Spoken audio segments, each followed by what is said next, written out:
Student, आप देख रहे हैं यूट्यूब चैनल तालीम तरबियत की दुनिया में। हूं मोहम्मद यासिर इकबाल। स्टूडेंट, हमारे पास क्या है कि जो चैप्टर 3 है, इससे कुछ रिलेटेड ऑब्जेक्टिव और सब्जेक्टिव रिलेटेड जो पॉइंट हैं वो मैं डिस्कस करने लगा हूँ। अब वो क्या है कि जैसे कि आपकी एक्सरसाइज 3.1 है, यानी कि ए की 3A जो है पैरामिड से रिलेटेड ही आपका सिलेबस में शामिल है, तो मैं उन्हीं चीज़ों को क्या करूँगा यहाँ पर डिस्कस करूँगा। अब क्या है, कह रहे हैं कि एक pyramid जो है, a pyramid is a solid in which one of the faces is a polygonal base। अब क्या है कि pyramid कह रहा है कि एक ऐसी शेप, सॉलिड शेप होगी जो उसकी बेस है ना, बेस, उसकी बेस में आपके पास पॉलीगॉनल बेस होगी। यानी पॉलीगॉनल से ये मुराद है कि कोई पॉलीगॉन होगी। लाइक आपके पास बेस में स्क्वायर हो सकता है, आपके पास बेस में क्या है कि रेक्टेंगल हो सकती है, आपकी बेस में ट्रायंगल हो सकती है, आपकी बेस में हेक्सागन हो सकती है, पेंटागन हो सकती है। यानी ऐसी शेप्स जो हैं आपको दी जा सकती हैं उसके बेस में। तो बता the base and the other slanted faces are triangles joined to the edge of the base।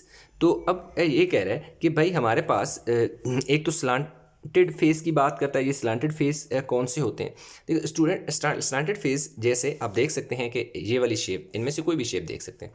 Just suppose कि हम इस वाली शेप की बात कर लेते हैं। अब मेरे पास ये इसको मैं एक अगर कह दूं, इसको बी कह दूं, इसको सी कह दूं, या ए इसको कहता हूँ बी सी डी, और इसको मैं पॉइंट ई कह दूं। तो अब अगर देखें आप ये पॉइंट ई है, ये बी है, ये सी है, तो अगर इसको मैं अलग से एक शेप ऐसे ड्रा कर लूँ तो ये मेरे पास ऐसे हो जाएगा। ये पॉइंट ई हो जाएगा, ये बी हो जाएगा, ये सी हो जाएगा। तो ये वाली जो साइड है इसकी, इसको क्या कहते हैं? Slant face. तो वो ये बात जो ऊपर करता है कि स्लांटेड फेसेस, मतलब इसके स्लांटेड फेसेस देखें, एक ये वाला फेस है, एक ये वाला दूसरा, यानी इसके बिल्कुल अपोजिट दूसरा, एक इस तरफ ये जो सामने मेरे सामने है एक, और इसके मेरे अपोजिट भी एक है। टोटल 4 स्लैंटेड फेस होते हैं। इसके साथ उसने जो बेस एरिया की बात करता है, आगे शायद वो ये है हमारे पास ना बेस एरिया। ये जो नीचे मेरे पास ABCD है, ये मेरे पास एक बेस एरिया, यानी कि ये जो मेरे पास क्या कहते हैं पिरामिड है, उसकी जो बेस है ये एक ट्राइंगल है। इस वाले की बात करें तो मेरे पास क्या है कि इसकी जो बेस है ये क्या है? एक स्क्वायर है। इसकी अगर मैं बात करूं तो इसकी जो है ये हेक्सागन है, क्योंकि 6 साइडेड फिगर है। ठीक है, तो इसी तरह जैसे ये है, ये एक ट्राइंगल है, क्योंकि इसकी बेस जो है वो ट्राइंगल है, तो एक ट्राइंगुलर क्या है पिरामिड है। ये जो है रेक्टेंगुलर पिरामिड है, इसकी जो पिरामिड है स्क्वायर पिरामिड है। तो इसमें एक तो स्लांटेड फेस की आपको बात पता चल गई। पॉलीगोनल बेस मतलब ये सारी पॉलीगॉन है। ये जो नीचे कलर वाली पिक्चर आपको नज़र आ रही है ना, ये faces are triangles joined to the edge one side of the base। The corner points of the pyramid are known as vertices. अब देखो कौन से, यानी ये जो मेरे पास, ये आप देखें ना, ए एक वर्टिस है, ये देखो ABC, ये जो ऐसे ये वाली जो है ना वर्टिक्स, इसे वर्टिक्स कहते हैं, और वर्टिसेस प्लूरल यानी कि सिंगुलर। ये बी एक वर्टिक्स है, VERTX वर्टिक्स है, सी एक वर्टिक्स है, ई एक वर्टिक्स है। तो इन सारों को जब हम एक साथ पढ़ते हैं तो वो क्या हो जाते हैं? वर्टिसेस, उन्हें प्लूरल की फॉर्म में पढ़ते हैं। तो कह रहा है कि क्या है? वर्टिसेस होते हैं। And vertex where all the slanted faces meet is called the apex। अब देखो which is opposite to the base। अब ये देख सकते हैं आप, ये मेरे पास बेस है, ये जो ट्राइंगल है जहाँ पर ये सारी आपस में मुंह जोड़ेंगी, जैसे ये वाला पॉइंट इसका एपेक्स पॉइंट होगा। यानी ये सारे जो स्लांटेड फेस हैं, ट्राइंगल होती हैं, स्लांटेड फेस ट्राइंगल होते हैं जो ऊपर एक साथ मुंह जोड़ते हैं, उसको क्या कहते हैं? एपेक्स। और एपेक्स जो होता है वो बिल्कुल अपोजिट होता है बेस के। ये देखो, ये नीचे बेस है, बेस के ऊपर बिल्कुल टॉप पे ऊपर बेस के हमारे पास क्या होता है? एपेक्स इसे कहते हैं, जो कि कह रहा है कि बेस के अपोजिट होगा। अच्छा, इसके साथ यहाँ पे देखें, मैं और भी चीज़ें कुछ फार्मूलाज हैं वो मैं एक्सप्लेन करता हूँ। पहले थोड़ा सा ये बता दूँ। अब कह रहे हैं कि एक परपेंडिकुलर हाइट होती है। परपेंडिकुलर हाइट का ये मतलब है कि जो बेस है ना, बेस के ऊपर एक 90 डिग्री पे एक लाइन जो हम ड्रा करेंगे ना, वो हाइट होगी। और वो कौन सी हाइट होगी? वो हाइट ऑफ पिरामिड होगी, हाइट ऑफ पिरामिड होगी। उसके अलावा एक और हाइट भी हमारे पास है, वो होती है स्लांट हाइट। स्लांट हाइट का ये मकसद है कि आपने जो एपेक्स पॉइंट है, उस एपेक्स पॉइंट से एक बिल्कुल परपेंडिकुलर एक लाइन ड्रा करनी है, जो बेस है उसकी साइड, यानी ये A B और C और D है ना। अगर मैं इस पॉइंट से जो कि ABCDE पॉइंट है, इससे मैं एक परपेंडिकुलर लाइन ड्रा करता हूँ किसके ऊपर, साइड जो बेस है उसकी साइड के ऊपर, तो वो 90 यानी कि बेस के साथ वही जो ऊपर वाली लाइन अगर 90 डिग्री का एंगल बना रही है तो वो जो हाइट हो कंसीडर होगी वो हाइट ऑफ स्लांट होगी, वो यानी ट्राइंगल, हाइट ऑफ ट्राइंगल जो होगी, जो उसका साइड वाला स्लांट है उसकी होगी, वो उस हाइट ऑफ पिरामिड नहीं होगी। हाइट ऑफ पिरामिड हम ये बनेगी जो बिल्कुल बेस के ऊपर परपेंडिकुलर होगी। दूसरी ये जो साइडें होती है ना, जैसे ये एक ट्राइंगल है ये वाली, इसको स्लांट एज कहते हैं, ठीक है, स्लांट एज, ये वाली जो लाइन आ रही है इसको क्या कहा जा रहा है, स्लांट एज कहा जा रहा है। एपेक्स भी हो गया, बेस होती है। तो ये सारी चीज़ें वो कह रहे हैं। स्लांट हाइट भी मैंने आपको बता दी, स्लांट एज भी आपको बता दिया, आपने जस्ट पढ़ लेना है। उसके साथ देखें, अगर आपके पास पिरामिड है, वॉल्यूम ऑफ पिरामिड का जिक्र है करता है, तो देखो वॉल्यूम ऑफ पिरामिड का ये बेसिक फार्मूला है। अगर आपको एक ऐसा पिरामिड दिया हुआ है जिसकी जो बेस है ना, क्या है, बेस स्केयर है, ठीक है जी, क्या है, बेस स्केयर है, तो इसका मतलब है कि बेस एरिया उसका क्या होगा, बेस एरिया जो होगा वो उसका क्या होगा, स्केयर कंसीडर होगा, बेस एरिया उसका स्केयर होगा।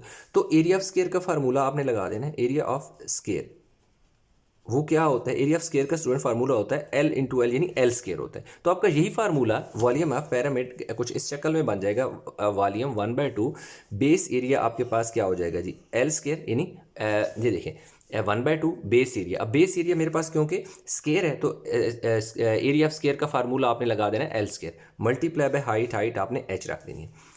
दूसरी सूरत स्टूडेंट ये हो सकती है आपके पास कि आपके पास जो बेस है ना वो आपको वो दे सकता है, सपोज रेक्टेंगल अगर दे देता है, यानी आपको एक ऐसा पिरामिड दे रहा है जिसमें बेस उसकी रेक्टेंगल है, तो एरिया जो होता है ऑफ रेक्टेंगल की अगर हम बात करें, एरिया ऑफ रेक्टेंगल हमारे पास होता है जी लेंथ मल्टीप्लाई बाय ब्रेड्थ, यानी उसकी जो बेस होगी वो एक रेक्टेंगल को कंसीडर होगी, यानी उसकी बेस ऑफ पिरामिड जो क्या होगी, एक रेक्टेंगल होगी, और जिसका एरिया क्या होगा, लेंथ मल्टीप्लाई बाय ब्रेड्थ। तो फिर फार्मूला स्टूडेंट क्या हो जाएगा, वॉल्यूम इज इक्वल टू 1/3।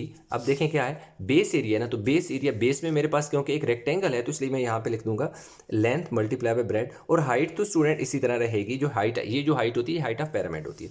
इसी तरह अगर एक और एग्जाम्पल कर लेते हैं, अगर हमारे पास जो बेस है, तीसरा केस है, बेस हमारे पास क्या है, ट्राइंगल आ गई है। तो अगर हमारे पास बेस ट्राइंगल आ गई है स्टूडेंट, बेस ट्राइंगल है, तो हमारे पास एरिया ऑफ ट्राइंगल क्या होगा, एरिया ऑफ ट्राइंगल होता है 1/2 बेस मल्टीप्लाई बाय हाइट होता है। तो इसका मतलब ये हुआ कि जो इसका बेस एरिया है, बेस एरिया वो किसकी इक्वल है, एरिया ऑफ ट्राइंगल की इक्वल आएगा, एरिया ऑफ ट्राइंगल। तो अब वही ऊपर वाला फार्मूला जो मैंने लिखा था volume of pyramid 1/2 base area, base area की जगह में एरिया ऑफ ट्राइंगल वाला फार्मूला पुट कर दूंगा, volume is equal to 1/2 base area, base area मेरे पास क्या है 1/2 base multiply by height, multiply by height जो है वो क्या है, ये वाली हाइट जो है वो जो इसकी बेस है उसकी वो बेस मल्टीप्लाई बाय हाइट है, यानी ये वो उसका एरिया, बेस एरिया के लिए जो हम हाइट चूज़ करेंगे वो है, ये जो हाइट है ये हमारे पास एरिया ऑफ पिरामिड के लिए। तो ये तो चीज़ होगी स्टूडेंट हमारे पास, इसको हमने इस तरीके से सॉल्व करना है। तो सिंपल सी बात है, अगर हमारे पास volume is equal to 1/2 base area into height है, मैंने लगा दिया ये बेस एरिया की जगह BA लिख दिया। अगर स्टूडेंट्स ने अब आपको वॉल्यूम दे दिया और हाइट भी दे दी, बेस एरिया फाइंड करना है, तो फिर आप देखें फार्मूला, इसको अल्टरनेट आप कर लें, इसको कैसे इल्ट्रेशन करें, ये 2 इधर आके मल्टीप्लाई करें, 2 मल्टीप्लाई बाय वॉल्यूम, हमारे पास हाइट जो है गिवन है, तो ये भी इधर आ जाएगा, ये इधर आके क्या हो जाएगा, डिवाइड हो जाएगा, और दूसरी तरफ मेरे पास क्या आ जाएगा, बेस एरिया। अब आप वॉल्यूम से 2 को मल्टीप्लाई करके जो हाइट की वैल्यू गिवन है उस पर डिवाइड करेंगे, यानी वॉल्यूम और की जो वैल्यू गिवन है उसको 2 से मल्टीप्लाई करके हाइट की वैल्यू से डिवाइड करेंगे, तो आपके पास बेस एरिया आ जाएगा। दूसरी सूरत ये हो सकती है कि अगर आपको हाइट फाइंड करनी है तो वही फार्मूला कुछ ऐसे चेंज होगा, ये ऊपर वाला वॉल्यूम इसी तरह आ जाएगा, क्योंकि हमें हाइट फाइंड करनी है, तो डेफिनेटली ये जो 2 है इससे आके मल्टीप्लाई हो जाएगा, और अब बेस एरिया इसके नीचे डिवाइड कर दो, बेस एरिया डिवाइड कर दो, दूसरी तरफ हाइट बच जाएगा। तो आप इस तरीके से आप हाइट निकाल सकते हैं। और अगर वॉल्यूम निकालना है तो वॉल्यूम तो सिंपल सी बात है, बेस एरिया को मल्टीप्लाई करें हाइट से और 2 पे डिवाइड करेंगे तो आपके पास क्या आ जाएगा, वॉल्यूम आ जाएगा। तो ये बस कुछ छोटे छोटे कंसेप्ट हैं, तो जिसको आपने क्या करना है जी, सॉल्व करना है। तो बस ये चीज़ें थी, मैंने कहा बता दूँ आपको, ताकि इसमें सब्जेक्टिव ऑब्जेक्टिव में बड़ी ये हेल्प करेंगी।